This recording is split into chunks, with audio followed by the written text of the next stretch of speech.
Merci, très honorable président, de me donner la parole. J'aimerais aussi remercier la commission des finances et du budget pour ce travail fait dans des conditions, je dirais, exécrables de temps et de pression. Et donc, merci pour ce rapport. Monsieur le très honorable président, je me retrouve une fois de plus au mur des lamentations de la nation camerounaise pour ce projet de loi de finances qui est arrivé chez nous le 1er décembre, c'est-à-dire 35 jours de retard, alors que, très honorable président, si vous déposez votre dossier de candidature avec 1 minute de retard et les cams, vous ne serez plus au perchoir.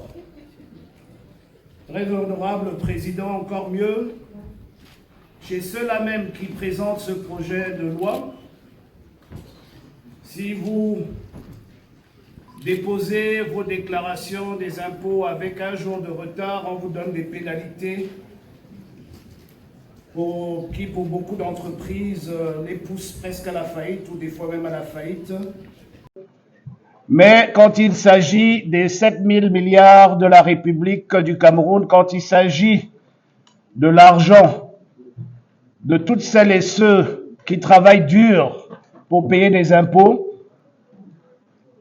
on traite la représentation nationale, ceux qui représentent ces gens-là, qui donnent cet argent au gouvernement, comme s'il ne valait rien. Comment est-ce qu'on peut avoir un budget inclusif, très honorable président, quand ceux qui sont censés défendre les intérêts du peuple camerounais sont mis à l'écart?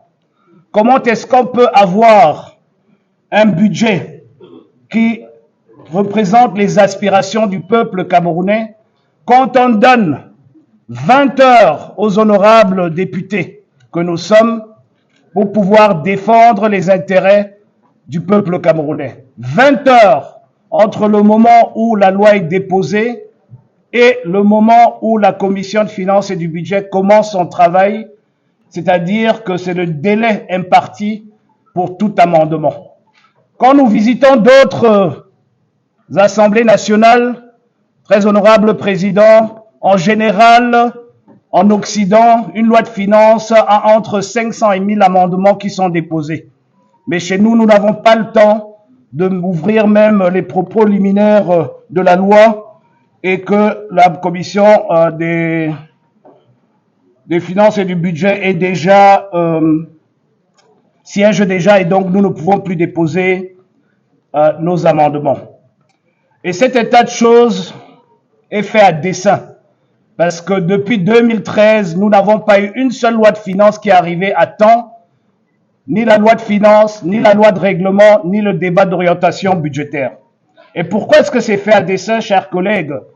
C'est parce que ce qui se passe dans ce pays, c'est la confiscation de tous les pouvoirs de la République par des fonctionnaires à l'exclusion des politiques que nous sommes. Ce dépôt tardif l'atteste à merveille, mais demandez à nos braves maires qui vivent avec la décentralisation, ils vous diront exactement la même chose. Et ce que nous vivons, chers collègues, ça s'appelle la capture de l'État.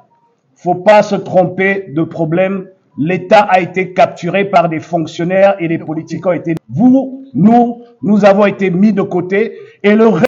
Je vais commencer par dire à l'honorable Joshua aussi que il n'y a aucune volonté de la part du gouvernement de faire en sorte que le projet de loi qui vous est soumis arrive tard. Il peut y avoir des contingences qui peuvent créer ces retards. Et j'espère d'ailleurs qu'après avoir lu le projet de loi, il vous est apparu qu'il n'y avait là-dedans rien que le gouvernement aurait voulu cacher aux députés. Il n'y a absolument rien là-dedans qu'on aurait voulu cacher.